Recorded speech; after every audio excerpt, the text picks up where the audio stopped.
Bonjour. Bonjour. Ça va bien? Oui. Une belle journée ensoleillée comme ça. C'est pas encore l'hiver, je pense qu'elle se fait désirer. Il se fait désirer l'hiver. Alors, si vous avez vos Bibles, je vous inviterai à l'ouvrir dans Jacques, chapitre 3, les versets, nous allons considérer les versets 13 à 18. C'est sur la sagesse d'en haut. Comment définir la sagesse d'après le dictionnaire? On va regarder ça dans un instant. Comment définir la sagesse du monde? Parce qu'il y a une sagesse sur la planète Terre. Et comment définir la sagesse divine? Voyez-vous? La sagesse du dictionnaire, la sagesse du monde, la sagesse divine. Comme à peu près tout dans la vie, la sagesse est multidimensionnelle. La sagesse change selon la situation et les besoins particuliers. Et aujourd'hui, considérons pendant quelques minutes la sagesse divine et comment elle compose avec notre façon d'être pour Dieu et pour les autres. Et le premier texte se trouve dans Jacques 3, verset 13. Je vais lire le contexte. « Lequel d'entre vous est sage et intelligent? » Ne levez pas la main, s'il vous plaît. C'est pas moi qui le dis, là. C'est la Bible qui pose cette question-là. « Qu'il montre ses œuvres par une bonne conduite, avec la douceur de la sagesse.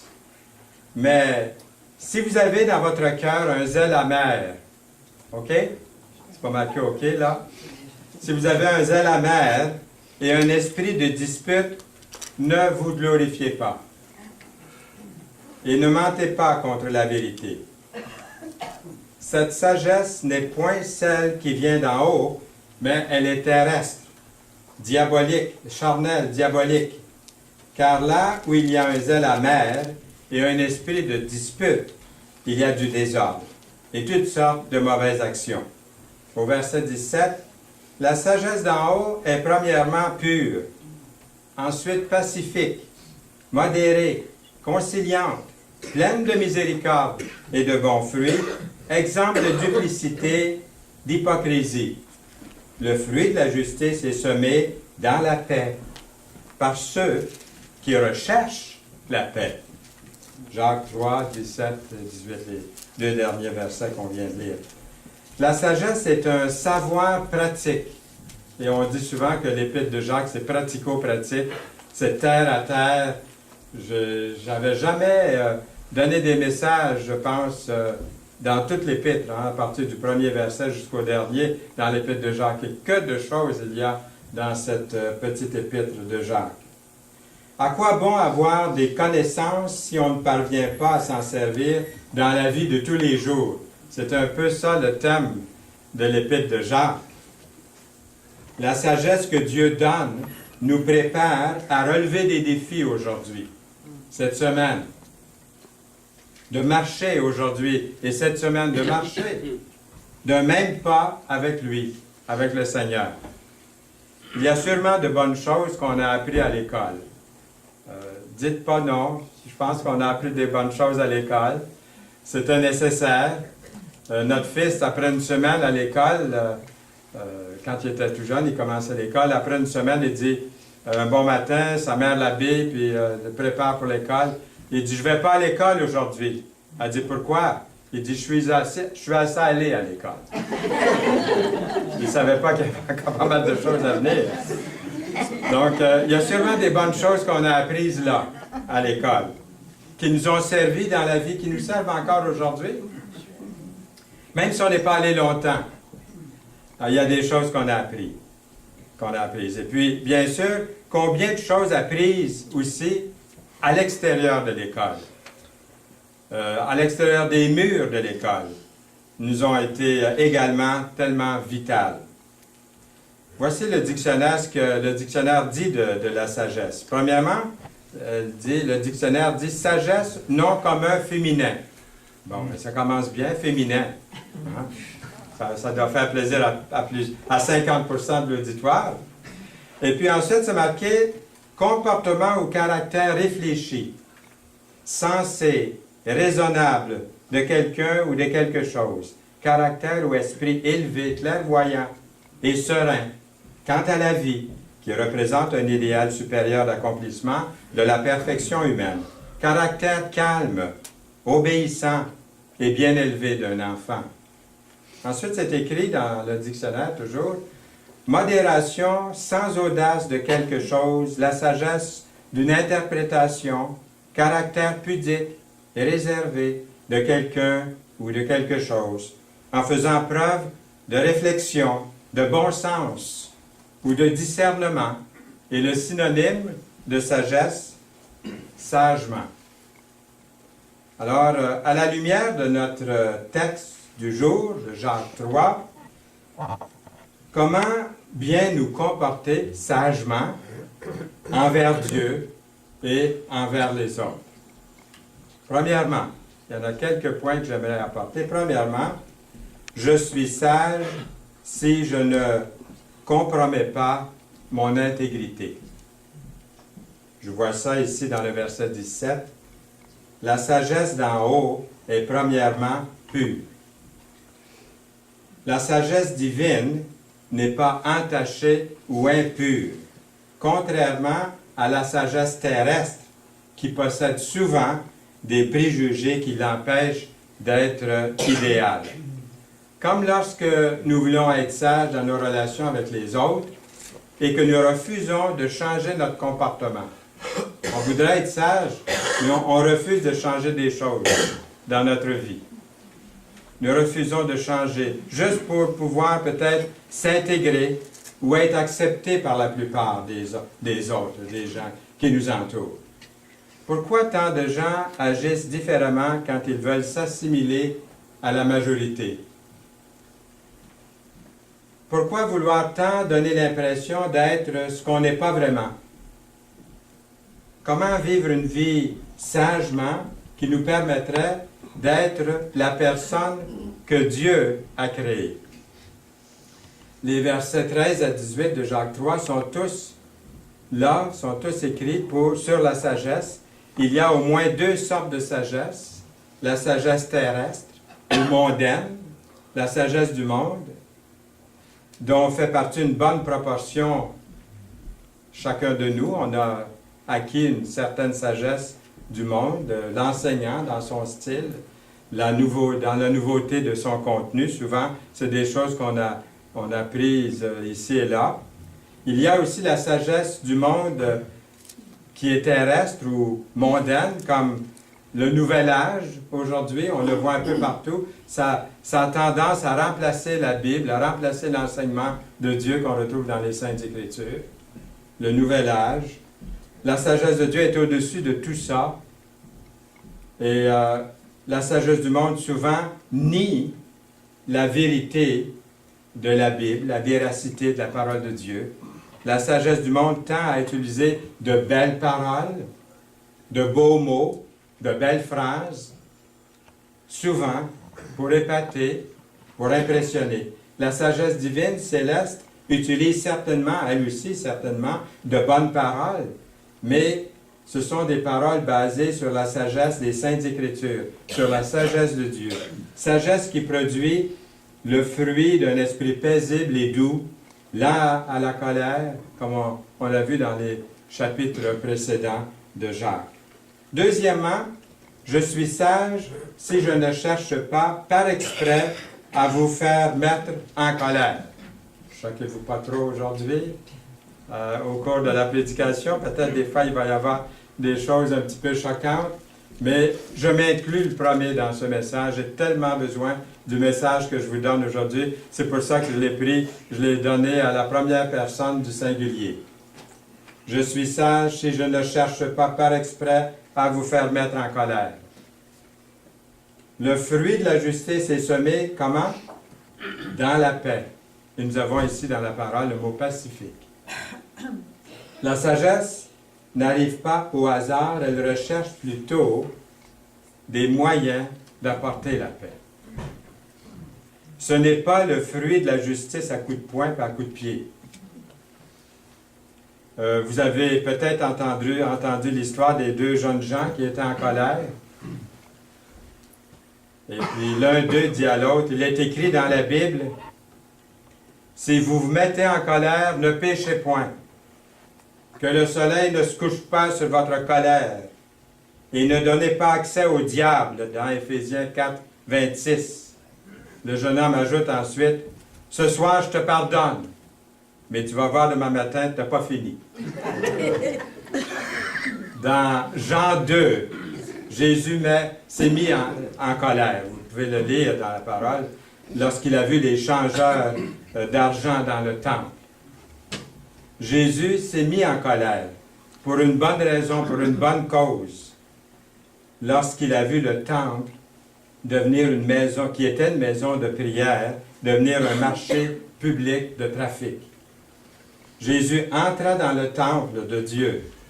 Il chassa tous ceux qui vendaient et qui achetaient dans le temple.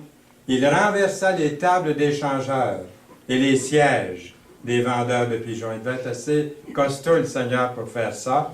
Et il leur dit, il est écrit, « Ma maison sera appelée une maison de prière, mais vous en faites une caverne de voleurs. » Et regardez bien ce qui suit au verset 14. C'est absolument fantastique. Je trouve ça merveilleux. Et on voit ici des aveugles et des boiteux. Des boiteux s'approchèrent de lui dans le temple. Et il les guérit. Je me suis souvent demandé, est-ce qu'il y en avait parmi eux qui vendaient des pigeons puis qui étaient là pour du commerce? Mais on voit l'amour du Seigneur pour le pécheur, pour celui qui est désobéissant, pour celui qui a mal agi. Qu'est-ce qu'il fait? Sans rancune, sans remords, sans reproche. Le Seigneur est allé, ceux qui se sont présentés à lui, les a guéris, et puis il leur a fait du bien. Nous lisons dans la parole, dans Romains 12, verset 17, « Ne rendez à personne le mal pour le mal. » Le Seigneur n'a pas dit « Je vous l'avais dit ». Non, tout de suite, il était là. « Recherchez ce qui est bien devant tous les hommes. S'il est possible, autant que cela dépend de vous, soyez en paix. » Avec tous les hommes. Les femmes aussi, là. Ça comprend les deux genres.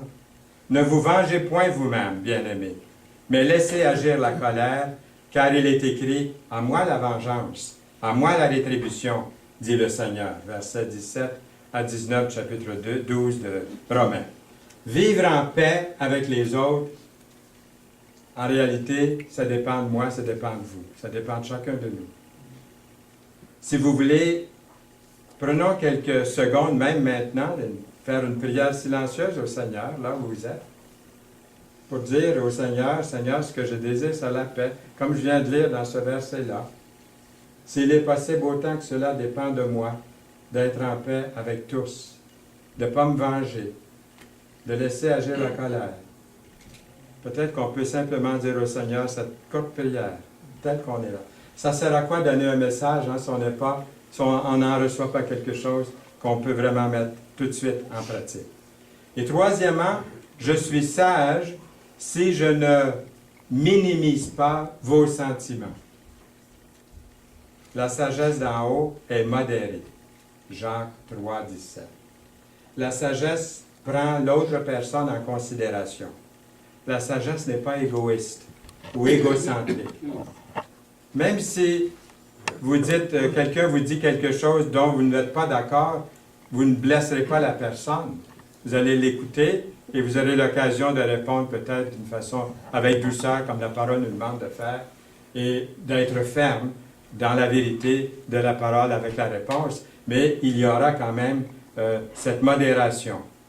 Nous lisons dans Philippiens, chapitre 2, les versets 3 et 4, « Ne faites rien par esprit de parti ou par vaine gloire, mais que l'humilité vous fasse regarder les autres comme étant au-dessus de vous-même. Que chacun de vous, au lieu de considérer ses propres intérêts, considère aussi celui des autres. » Quels sont les moyens à prendre pour mettre en pratique ce passage que nous avons devant les yeux maintenant? Est-ce que Ça vous est déjà arrivé que quelqu'un n'a pas eu de considération pour vous? Est-ce que c'est arrivé que quelqu'un n'a pas eu de considération pour vos sentiments? Comment vous vous êtes ressenti? Comment vous avez ressenti ça à ce moment-là? Comment est-ce que ça peut vous aider aujourd'hui à saisir un peu mieux les sentiments des autres? Quatrièmement, je suis sage si je ne critique pas vos suggestions, qui sont faites de bonne foi. Même si c'est de l'erreur, je dois prendre le moyen de la parole pour dire la vérité. La sagesse d'en haut est conciliante, nous lisons, dans Jacques 3, 17. Conciliante ne veut pas dire être mou, mais veut plutôt dire d'être prêt à renoncer quelquefois à mon idée, à votre idée, pour en faire bénéficier l'autre. Nous aimons tous avoir raison, pas vrai? Gagner un argument, mais la sagesse d'en haut nous interpelle à être raisonnable. Quand quelqu'un croit avoir une très bonne idée, vous ne le critiquez pas négativement, mais vous pensez à comment il doit se sentir si vous l'affrontez directement, négativement, sans douceur, sans réfléchir. Comment faire pour mieux écouter les suggestions des autres et leur point de vue? Est-ce que j'ai bien compris ce que l'autre a voulu dire? C'est souvent ça qui arrive. Des fois, on dit la même chose, mais ce n'est pas dit dans les mêmes mots. Et si on attend un peu, puis on dit, mais qu'est-ce que tu as voulu dire? Voudrais-tu me répéter ça d'une autre façon? Ou, je vais te dire ce que j'ai compris. Est-ce que c'est ça que tu voulais dire? Ben non, voyons donc, c'est pas ça que je voulais dire. Tu as compris tout de travers. Mais qu'est-ce que c'est que tu voulais que je comprenne? Ça, c'est une autre façon. Réaffirmer son idée de la personne pour m'assurer que j'ai bien compris, que je suis sur la même longueur d'onde. Et là, si je vois qu'on n'est pas sur la même longueur d'onde, il a vraiment dit ce que je pensais qu'il avait dit, et là, je pourrais dire, bien, est-ce que je peux être en désaccord avec toi? Est-ce que je peux te dire pourquoi? Et puis, on en discute, on en parle. Ne pas en faire une question de vrai ou faux. J'entends souvent des gens dire, vrai ou faux? Vous voyez, ils pensent de gagner à l'argent. Vrai ou faux? Hein, on dirait dans un jeu à la télévision, là, vrai ou faux? On doit jouer à vrai ou faux, sauf si c'est vraiment un jeu de vrai ou faux. Donner à l'autre personne une certaine marge de leur idée, si possible, même si elle est bonne, qu'on est d'accord finalement, après discussion, d'activer, d'appliquer la suggestion.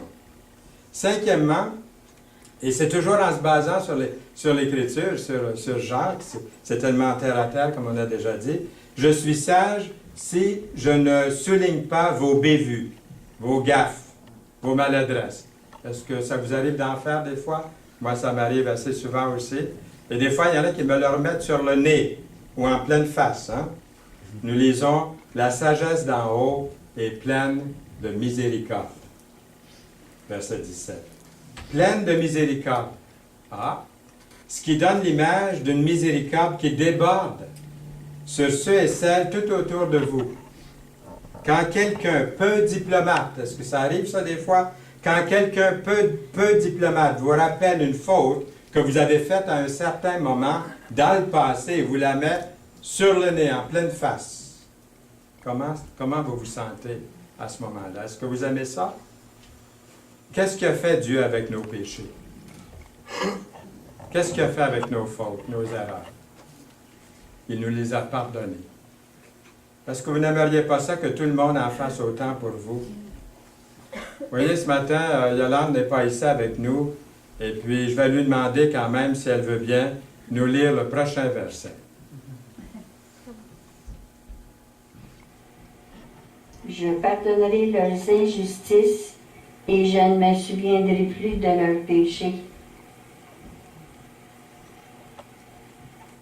Alors, je vais remettre le verset ici, et je le relis dans ma version, parce que je pardonnerai leurs iniquités et je ne me souviendrai plus de leurs péchés.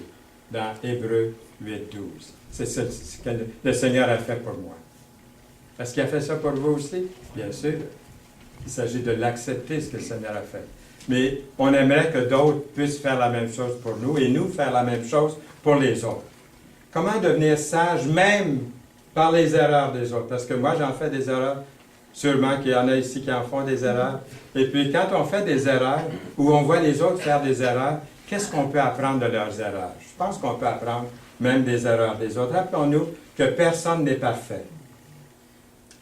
Est-ce que c'est une bonne idée de tenir un registre mental des erreurs des autres? Est-ce que c'est bon de tenir un registre des erreurs de nos amis, de notre famille, hein, de ceux de l'Église, hein, avoir une sorte de registre comme ça.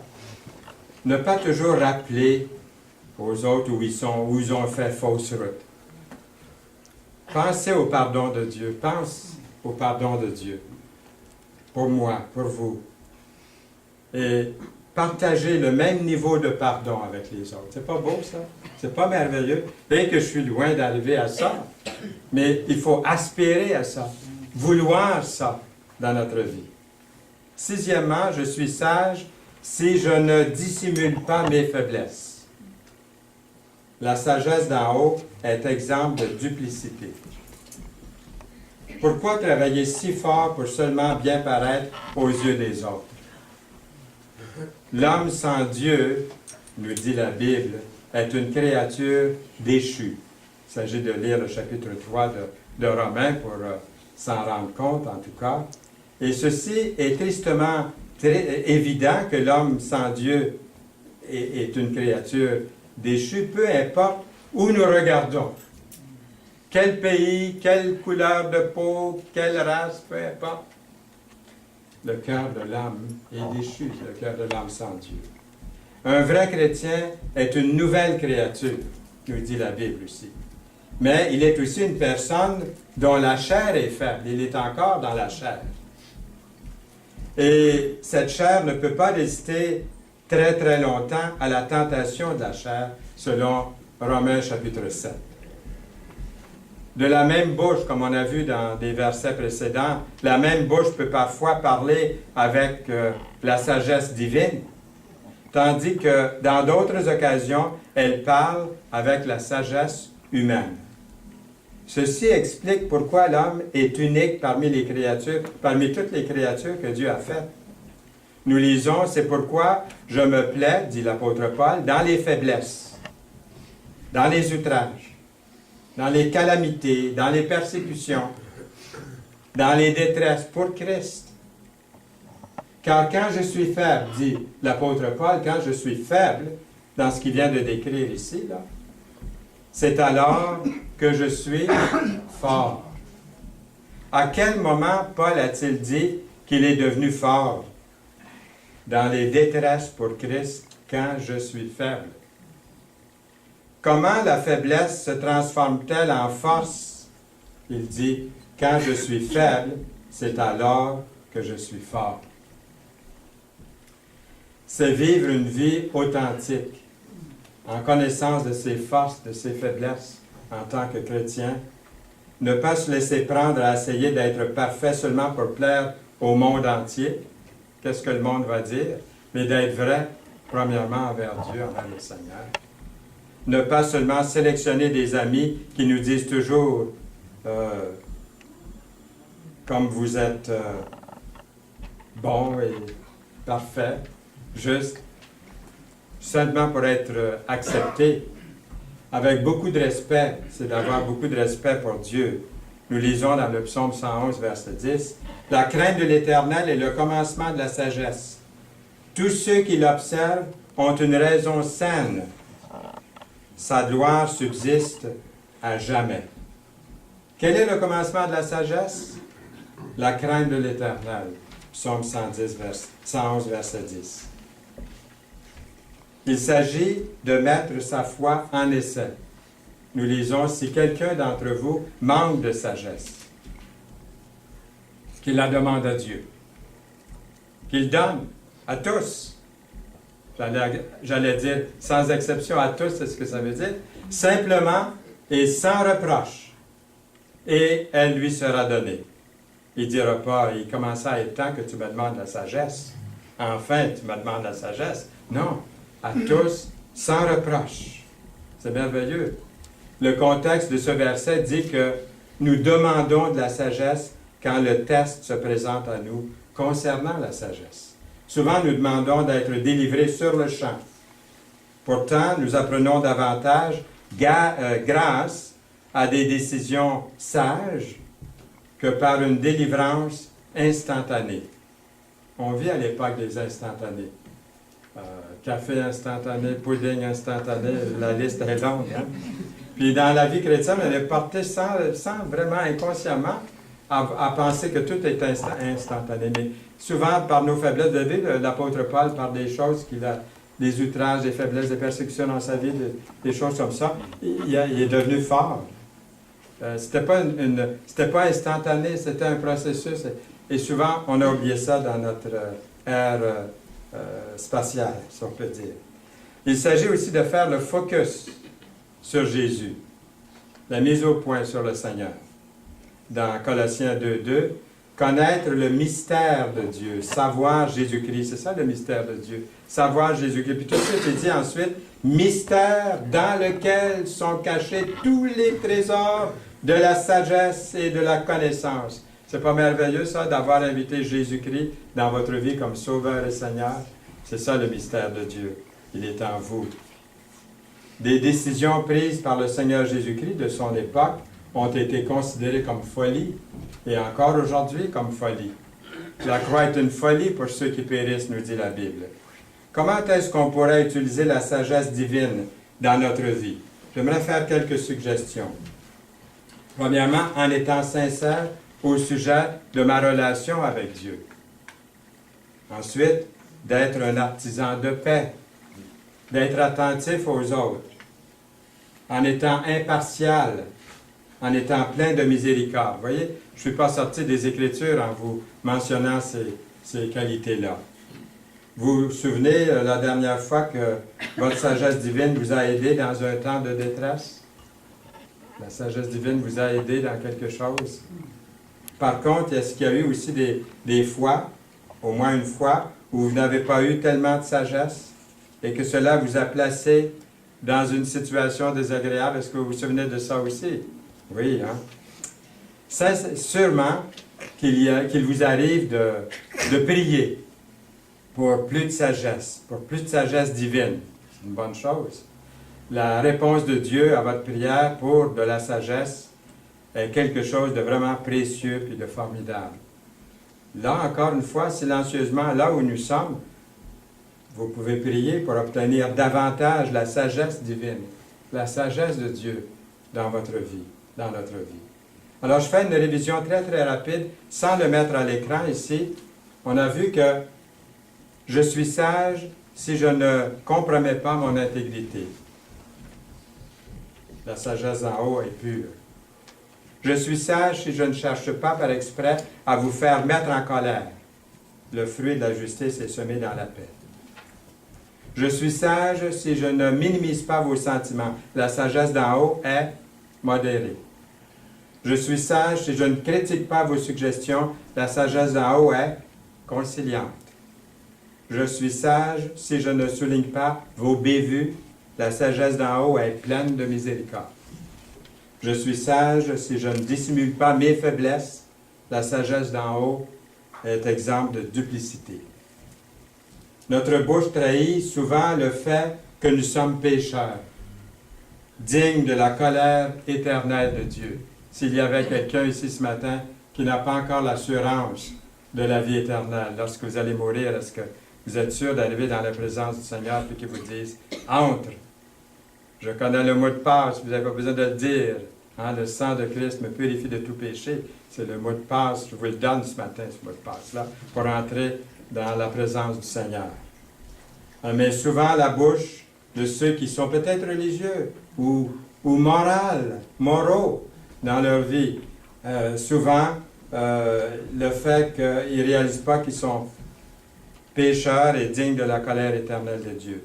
Puis Dieu nous a donné la solution dans la personne et l'œuvre de son Fils, le Seigneur Jésus-Christ. Accepter le Seigneur Jésus-Christ, que le Seigneur Jésus-Christ devienne votre sauveur pour la vie éternelle, implique votre cœur, implique votre vie, implique votre bouche, vos mains, vos pieds, votre être entier. Nous lisons, que dit-elle donc, la parole? La parole est près de toi, dans ta bouche, dans ton cœur. Or, c'est la parole de la foi que nous prêchons. Si tu confesses de ta bouche le Seigneur Jésus, et si tu crois dans ton cœur que Dieu l'a ressuscité des morts, tu seras sauvé. Avez-vous vu ici un credo qu'il faut signer? Est-ce que vous avez vu ici qu'il faut assister à l'Église 50 semaines par année pour être sauvé? Est-ce que vous avez vu ici qu'il faut signer les registres de l'Église pour être chrétien? Pas du tout. C'est même pas écrit ici qu'il faut absolument être baptisé pour être sauvé. C'est écrit, si tu confesses de ta bouche le Seigneur Jésus et si tu crois dans ton cœur que Dieu l'a ressuscité des morts, tu es quoi? Sauvé. Est-ce que c'est moi qui le dis? C'est Dieu qui le dit. C'est la parole qui le dit. Car c'est en croyant du cœur qu'on parvient à la justice. Vous allez dire, oui, mais il faut que ça soit sincère. Bien sûr, il faut que ça soit sincère. Il faut que ça soit réel, authentique. C'est en croyant du cœur qu'on parvient à la justice. Et c'est en confessant de la bouche qu'on parvient au salut, selon ce que dit l'Écriture. Quiconque croit en lui ne sera point confus. Il n'y a aucune différence, en effet, entre le juif et le grec, puisqu'ils ont tous un même Seigneur qui est riche pour tous ceux qui l'invoquent. Est-ce qu'il y a des exceptions ici? Pour tous ceux qui l'invoquent. Ah, lui est bien trop pécheur pour venir au Seigneur. Ah, l'autre personne est déjà juste. Elle va à l'église à tous les dimanches, elle est pieuse. Elle lit sa Bible même. Elle n'a pas besoin de ça, là, d'invoquer le Seigneur. Déjà, elle le fait automatiquement depuis des années. Elle le fait machinalement depuis des années. Elle égrène son chapelet depuis des années. Hein? Elle est correcte. Elle est pour le ciel. Elle fait partie, à part de ça, d'une bonne famille. Et puis ensuite, elle est québécoise, francophone, de souche chrétienne, catholique, ou protestante.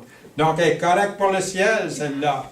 Et voilà. C'est pas ça qui est écrit. C'est marqué ici que Dieu, le Seigneur, est riche.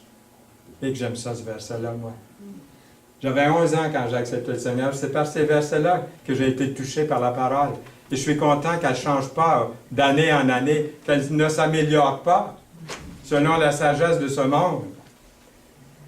C'est tous ceux qui l'invoquent. Même un instant, lever la main, faire une prière sincère. Oui, Jésus, je t'accepte aujourd'hui, comme on a vu au déjeuner de l'espoir.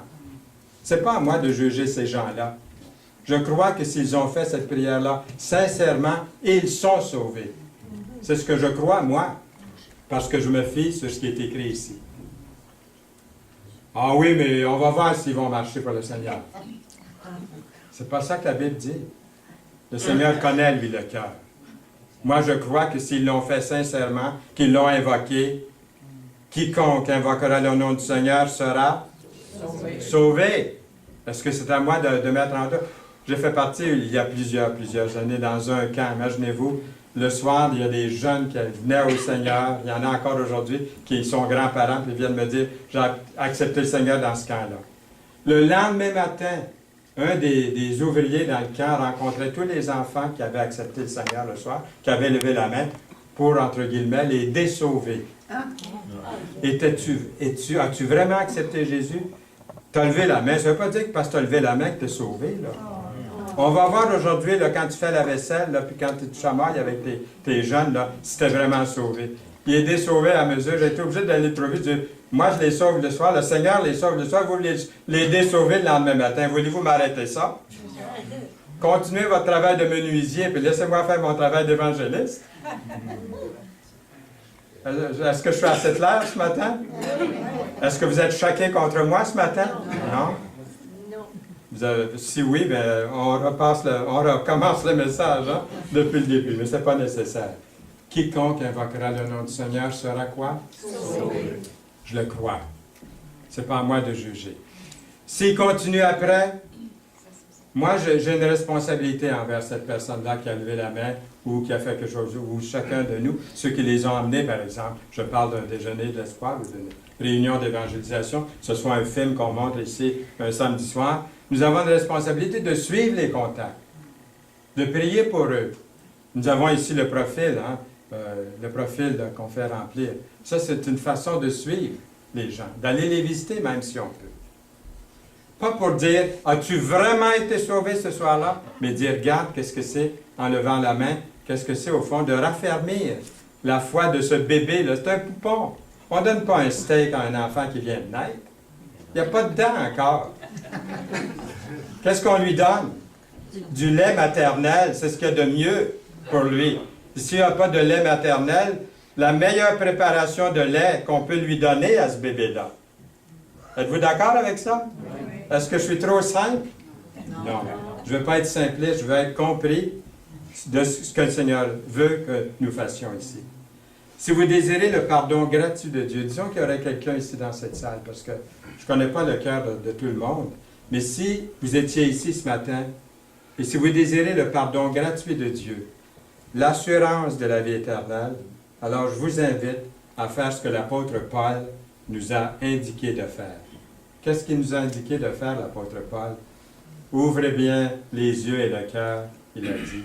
Si tu confesses de ta bouche le Seigneur Jésus, et si tu crois dans ton cœur que Dieu l'a ressuscité des morts, tu seras sauvé. C'est ce que vous devez faire. L'avez-vous fait? Combien l'ont fait ici? Amen. Je pense que c'est tout le monde. Hein? Parce que vous avez bien fait de baisser la main tout de suite. Ceux qui ne l'ont pas fait peuvent le faire. C'est ça qui est merveilleux. Jésus a dit dans l'évangile de Jean, Jean 14, verset 6, qu'est-ce qu'il a dit, Jésus? Il n'a pas dit un des chemins. C'est pas mal réduit, ça, hein?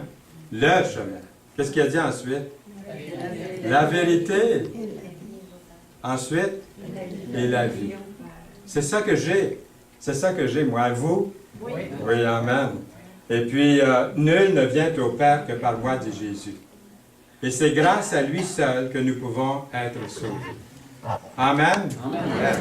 Seigneur, merci pour ta parole. Merci pour Jacques qui nous a laissé cette merveilleuse épître, cette lettre qui nous parle, qui, des fois même, qui me choque en la lisant. J'étais ébranlé, j'étais troublé, j'étais secoué. C'est pas terminé parce qu'il reste encore quelques chapitres. Mais Seigneur, merci d'ouvrir notre cœur, notre esprit à ta parole divine, à cette sagesse divine qui est tellement éloignée de ma sagesse, de la sagesse du monde. Et Seigneur, la sagesse dont j'ai besoin et que je veux ce matin, c'est ta sagesse.